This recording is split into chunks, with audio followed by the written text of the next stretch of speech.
네, 여러분 안녕하세요. 네, 2학년 문학비 수업 시작하도록 하겠습니다. 네, 여러분들 교과서는 178페이지를 펴고 준비해 주세요. 네, 오늘은 어떤 작품에 대해서 배울 거냐면 주몽신화라는 작품에 대해서 배워보도록 하겠습니다. 네, 먼저 앞서서 우리 지난 시간에 어떤 공부를 했냐면 상고시대의 문학에서부터 고려시대 때까지 문학의 흐름에 대해서 살펴보았어요. 네, 그 중에서도 우리는 상고시대 때 문학, 그 가운데서도 산문문학에 대해서 먼저 살펴보도록 하겠습니다.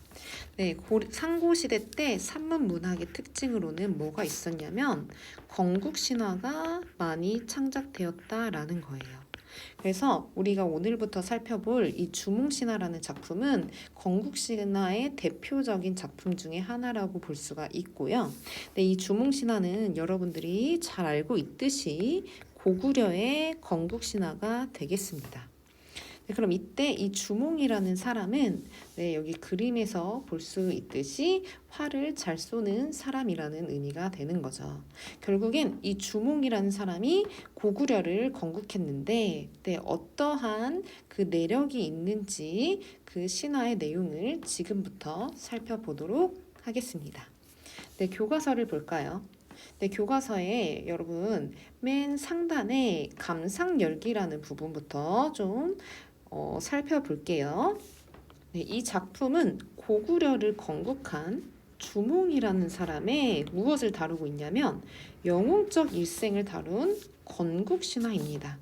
서사문학의 바탕이 되는 이 건국신화의 특징을 파악하면서 작품을 감상해 보는 게 우리 이번 시간에 해야 될 일이라고 볼 수가 있어요. 그래서 여기에서는 여러분들 포인트가 되는 게 영웅의 일생이 여기서 어떻게 드러나는지, 건국신화의 특징이 어떻게 드러나는지를 주의 깊게 보시면 되겠습니다.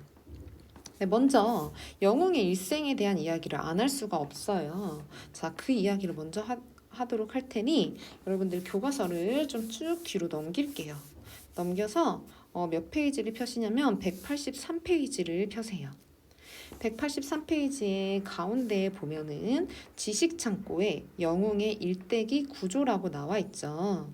네, 우리 고전 문학의 중요한 특징 중에 하나가 영웅 소설 가운데는 공통적으로 이러한 영웅의 일대기 구조가 나타납니다.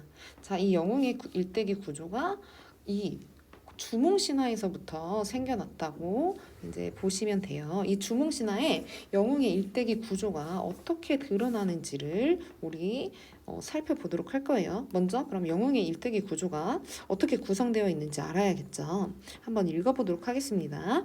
영웅의 일대기 구조는 영웅적 인물의 일생을 다룬 이야기에서 나타나는 공통된 서사 구조, 그 뼈대를 말합니다.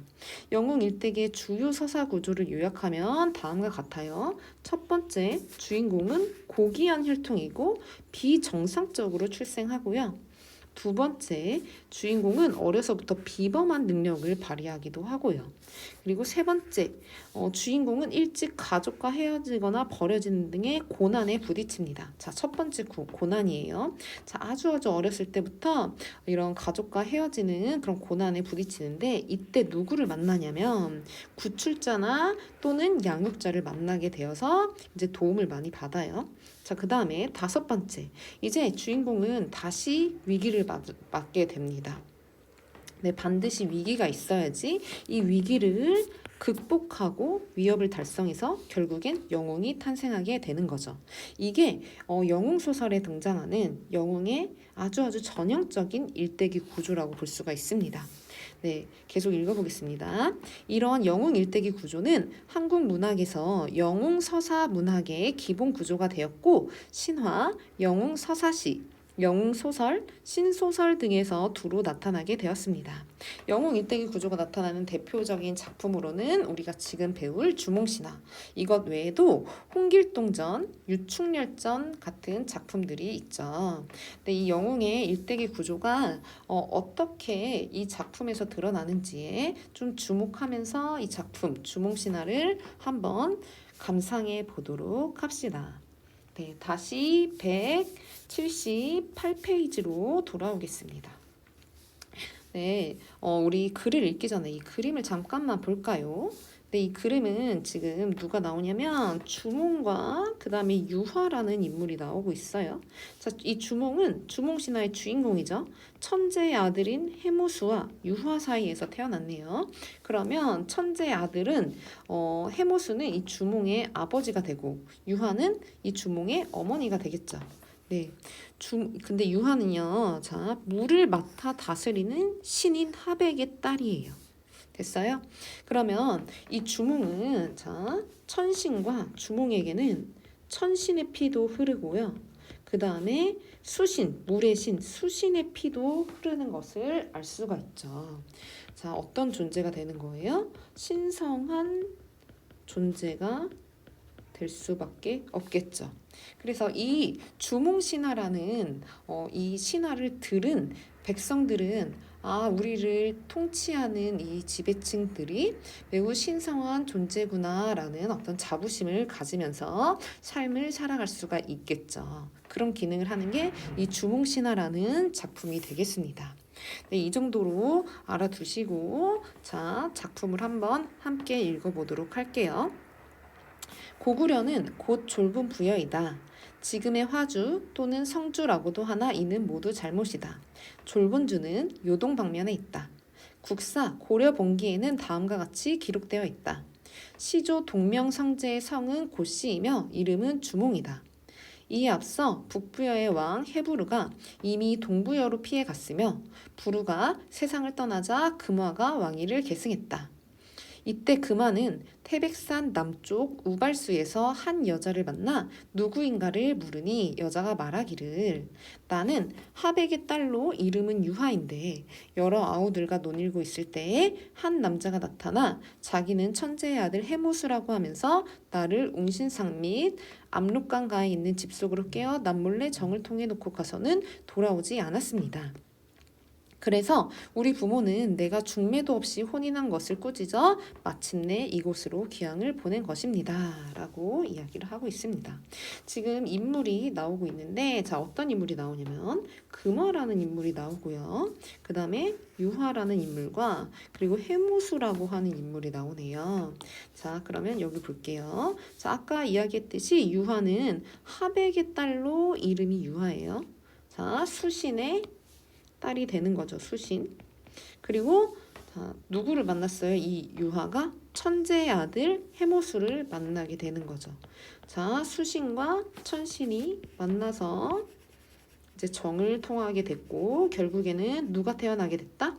네, 그렇죠. 주몽이 태어나게 된 것입니다. 여기서 이 주몽의 자, 고귀한 혈통을 알 수가 있는 거죠.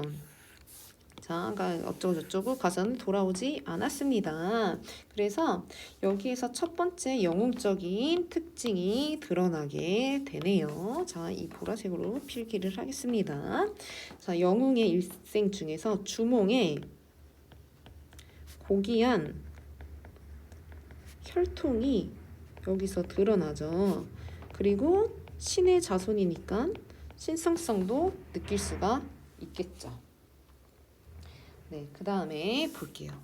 금화는 이를 이상하게 여겨 그 여인을 방 속에 가두어 두었더니 자, 금화라는 사람은 선생님이 일부러 이 앞에 세모 표시를 했습니다. 이 세모 표시를 한 이유는 이 유화 이 주몽의 어머니를 방 속에 가두어 두었죠. 악인이라고 볼 수가 있습니다. 자, 방 속에 가두어 두었더니 햇빛이 방 속을 비추었다. 여인이 몸을 피하자 햇빛이 따라와 또 비췄죠. 자, 지금 유아가 어떤 상태냐면 해모수와 정을 통한 그런 상태예요. 그런 상태에서 자꾸 누가 따라오게 되냐면 햇빛이 따라와서 유화를 비추게 되는 거죠. 그로부터 이제 태기가 있더니 이제 그로부터 이제 임신을 하게 된 거예요. 자, 그래서 햇빛을 받아서 임신을 하게 되는 거. 그래서 결국에 태어난 사람이 누구야? 자, 주몽이라는 사람이 된다라는 거죠. 그럼 이때도 여기에서도 주몽이 하늘의 혈통이다라는 걸 알 수가 있는 거죠.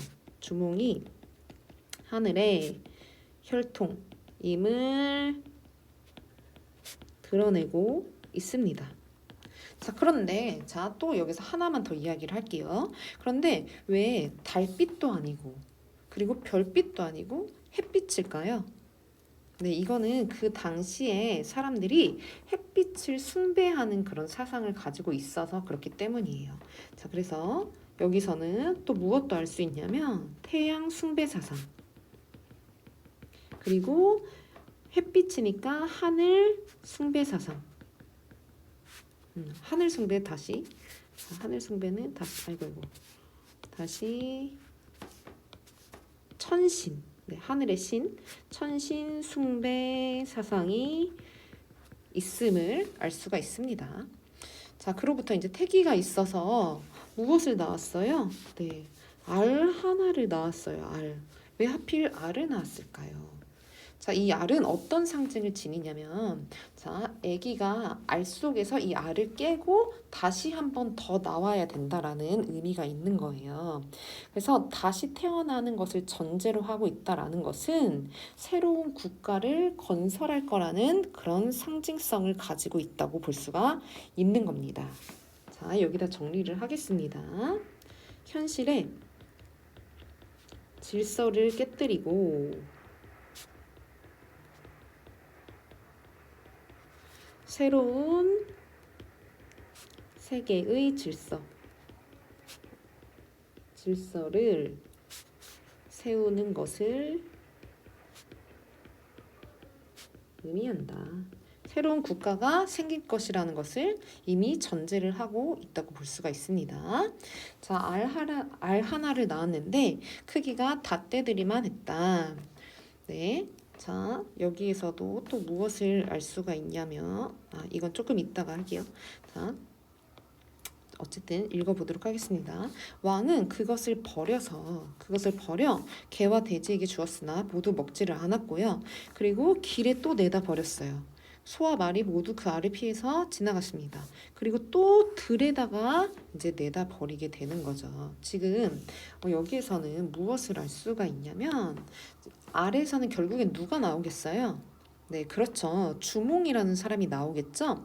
근데 이 주몽이 태어나기 직전인 이 상태를 자꾸 버리게 되는 거죠. 이거는 주몽에게 있어서 뭐라고 볼 수가 있냐면 시련, 고난이라고 볼 수가 있는 거죠. 됐습니까? 네. 그런데 이제 보시면 새와 짐승이 오히려 덮어줬네요. 자, 새와 짐승은 그러면 고 주몽에게 있어서 뭐가 되냐면 조력자가 된다고 볼 수가 있겠죠. 이에 왕이 알을 쪼개보려고 했으나 깨뜨릴 수가 없어 마침내 그 어머니에게 다시 돌려주었다. 그 어머니는 알을 물건으로 싸서 따뜻한 곳에 두었더니 한 아이가 껍질을 깨고 나왔는데, 네, 여기서 껍질을 깨고 아이가 탄생했습니다. 자, 어떤 출생이에요? 비정상적인 출생이 드러나죠. 그리고 알을 깨고 나왔어요. 이런 거를 뭐라고 하냐면 난생이라고 해요. 난생 화소가 여기에서 나타남을 알 수가 있습니다. 이거는 보라색 말고 다른 색으로 할게요. 이 색으로 합시다. 난생 화소가 여기선 드러나게 되는 거죠. 자, 그런데 딱 태어나고 보니까 또 어떠냐면 골격과 외양이 생김새가 영특하고 기이하였고요. 그리고 나이 겨우 7살에 기골이 준수하니 범인과 달랐어요. 자, 태어나자마자 이 주몽이라는 사람은 다른 사람과 다른 어떤 비범한 그런 모습을 보이고 있죠. 비범한 모습이 보여요. 그 다음에 스스로 활과 화살을 만들어 쏘는데, 스스로 활과 화살을 만들어 쏘기도 하고 100번 쏘면 100번 다 적중하는 그런 또 비범한 능력이 여기서도 드러나는 거죠. 그래서 그 나라의 풍속에 활을 잘 쏘는 사람을 주몽이라고 하였는데, 이 사람이 너무너무 활을 잘 쏘니까 그의 이름을 주몽이라고 하자, 이렇게 이야기가 된 거죠. 자, 그럼 오른쪽 주몽이라는 이름의 의미는 무엇일까요? 네, 활을 잘 쏘는 사람을 의미하는 거죠. 자, 그럼 계속 읽어보도록 하겠습니다. 네, 금화에게는 아들 7이 있었는데 언제나 주몽과 함께 놀았으나 그 재능이 주몽을 따르지 못하였어요. 자, 금화는 아까 누구였냐면 왕이었죠. 이 나라에 지금 현재 왕이었는데 이 왕의 아들이 주몽보다 못한 그런 모습을 보이니까 이 왕들은 시기하고 질투하겠죠. 그래서 이때 이 장자인 대소라는 인물이 왕에게 이렇게 이야기합니다. 주몽은 사람이 낳은 자식이 아니니 일찍 없애지 않으면 후환이 있을까 두렵습니다. 라고 이야기를 하고 있습니다. 그래서 어떻게 하고 싶다는 거예요? 주몽을 일찍 없애버리고 싶습니다. 이런 이야기를 하고 있는 거죠. 그럼 이 말은 주몽이 겪을 고난, 시련을 암시하는 그런 발언이라고 볼 수가 있습니다. 그래서 자, 오른쪽에 문제 봅시다. 주몽에 대한 대소의 태도는 어때요? 주몽을 시기하죠. 그리고 주몽이 없었으면 좋겠어. 없애고 싶어한. 이렇게 정리를 할 수 있습니다. 자, 그러나 왕은 듣지 않고 주몽을 시켜 말을 기르게 하였다. 주몽은 또 이런 능력도 있어요. 좋은 말을 알아보았어요. 그래서 좋은 말은 일부러 먹이를 적게 주어서 여위게 하고 나쁜 말은 먹이를 많이 주어서 살찌게 하는 그런 기질을 발휘하죠. 그래서 왕은 살찐 말은 자기가 타고 여윈 말은 주몽에게 주었습니다. 그래서 주몽이 이 좋은 말을 얻기 위해서 기질을 발휘한 거죠. 자, 이렇게 정리할게요. 좋은 말을 얻기 위한 주몽의 기지. 이거는 곧 영웅으로서의 능력과 자질이라고 볼 수가 있는 겁니다. 자, 여기에서 이제 또 고난, 시련이 닥치게 되는 겁니다. 왕이 여러 아들과 여러 신하들이 주몽을 죽이려고 합니다. 자, 이게 이제 두 번째 시련과 고난이라고 볼 수가 있겠죠. 영웅의 일대기. 그래서 이 시련과 고난을 잘 극복해서 위협을 달성해서 결국엔 고구려라는 나라를 건국한다가 이 작품의 주된 내용이 될 것 같죠. 네, 계속 보겠습니다. 주몽의 어머니가 이 사실을 미리 알아차리고 주몽에게 말하기를 이 나라 사람들이 너를 죽이려고 하는데 너의 재주와 지략으로 어디를 간들 살지 못하겠느냐. 그러니 빨리 여기를 벗어나라 하였다. 그리하여 주몽은 오이 등 세 사람을 벗으로 삼아 함께 도망하였는데 여기서 오이라는 거는 여러분 네, 사람 이름이에요. 자, 아무튼 이 친구들과 같이 이제 도망을 갑니다. 그래서 이 오이 등 세 사람도 주몽에게 있어서는 친구니까 조력자라고도 볼 수가 있어요. 함께 도망하였는데 엄수에 이르러 물을 향해 고하기를. 자, 딱 엄수에 지금 막 죽임을 당할 위기에서 도망가는 그런 상황에 갑자기 큰 물줄기를 만나게 된 거예요. 그럼 이 큰 물줄기를 건너지 못하면 주몽은 죽겠죠. 그래서 주몽이 이렇게 이야기를 합니다. 나는 천재의 손자이며 하백의 외손자다. 나는 이런 사람이다. 이렇게 이야기를 하는 거죠. 나는 이렇게 고귀한 혈통을 가지고 있는 사람이야. 라고 이야기를 하는 거예요. 자신이 고귀한 혈통임을 드러내고 있음을 알 수 있어요. 자, 계속 읽어보겠습니다. 오늘 도망에 가는데 뒤쫓는 자들이 거의 닥치게 되었으니 이를 어찌하리요 하였다. 이때 이에 물고기와 자라가 솟아올라 다리를 만들어 주어 그들을 건너게 해주게 됩니다. 자, 그럼 물고기와 자라에도 네모 표시. 자, 물고기와 자라에라는 이 조력자의 도움을 받아서 무사히 그 물을 건너게 됩니다. 이로써 뒤쫓아오던 기마병은 건너지를 못하고 주몽은 무사히 졸본주 현도군의 지경에 이르러 이곳에 수도를 정하게 되었습니다. 네.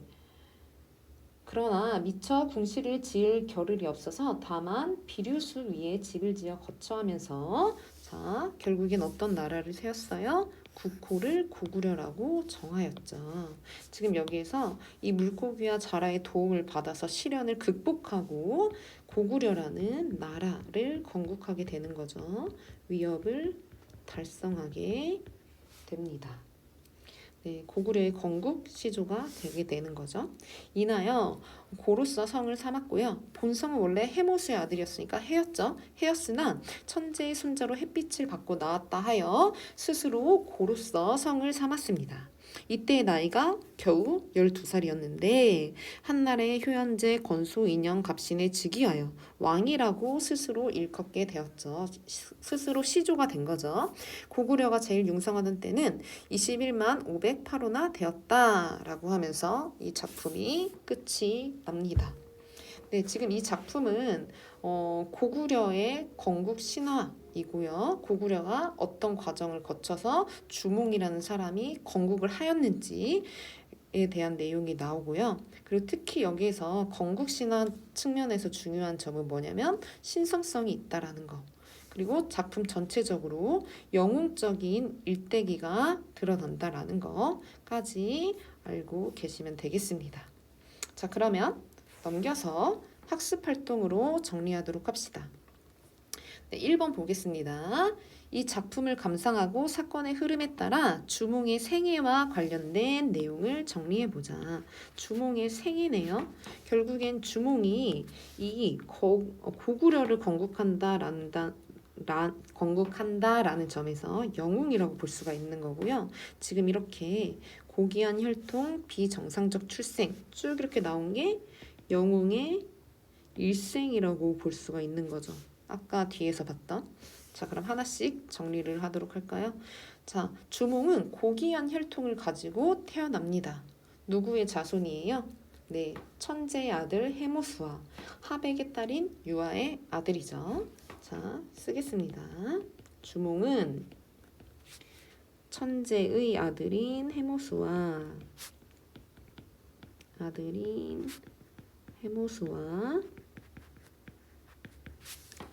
하백의 딸인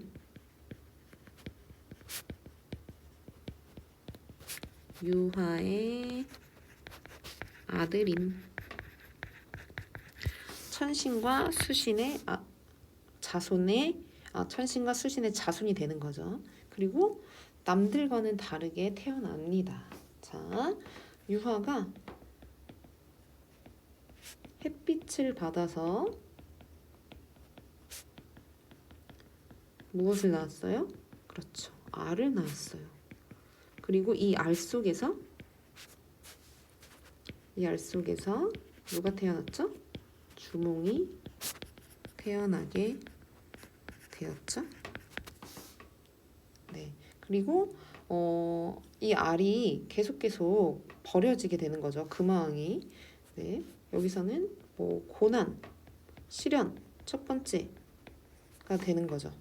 그리고 태어나고 보니까 매우 기골이 준수하고 활을 매우 잘 쏘는 그런 비범한 능력도 가지게 됩니다. 자, 주몽은 기골이 준수하고 활을 스스로 만들어서 쏘는 그런 재능을 가지고 있었습니다. 그래서 이름도 주몽이란 이름이 붙게 되었고요. 그리고 자라나서 두 번째 시련이 나타나죠. 네, 금화왕의 아들에 의해서 이제 죽임에 당할 뻔했죠. 그 시련은 어떻게 극복했죠? 누구의 도움을 통해? 그렇죠. 물고기와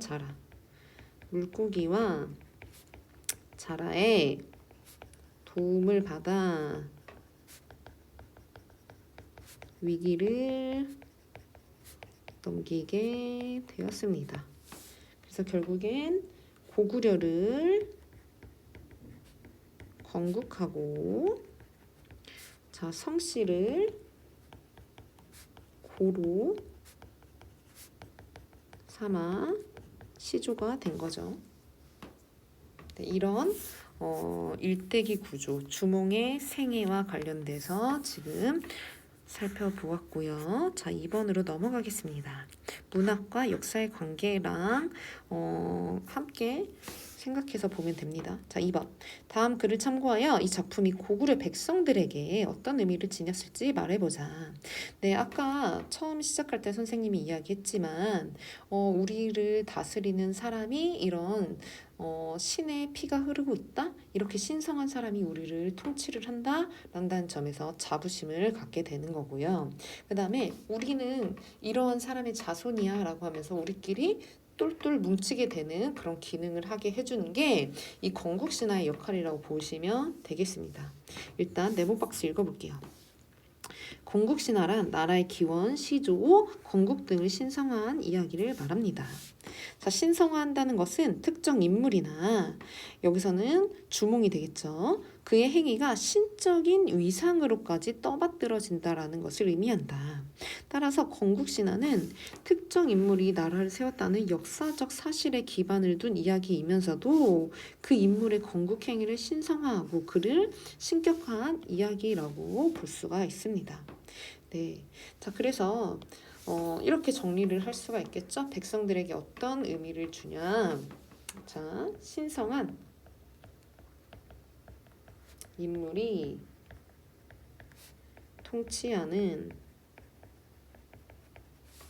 나라의 백성이라는